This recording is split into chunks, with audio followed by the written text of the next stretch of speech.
L'action des esprits dans les phénomènes de la nature.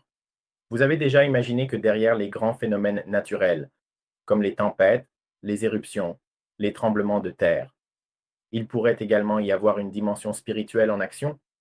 Pour le spiritisme, cette hypothèse est plus que symbolique. C'est une réalité subtile.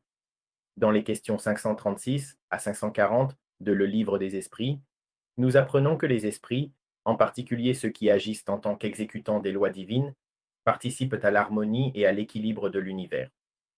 Ils sont comme des agents invisibles de la nature, collaborant aux grands mécanismes de la vie matérielle. Ces esprits ne provoquent pas les phénomènes par caprice ou vengeance.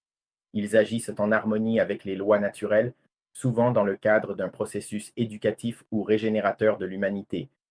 Leur action est ordonnée, intelligente et subordonnée à la volonté du Créateur. Cette explication ne nie pas les causes physiques, mais les complète. La science étudie les mécanismes.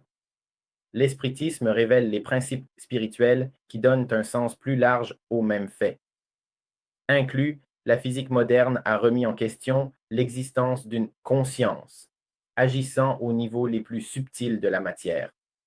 La théorie des champs morphogénétiques, les études sur la conscience quantique et les systèmes complexes ouvrent la voie à cette intégration entre matière et esprit. Comprendre l'action spirituelle dans la nature, c'est reconnaître que tout est interconnecté et que même le vent et le feu ont leur raison d'être dans le plan divin. Avez-vous déjà senti que la nature nous parle?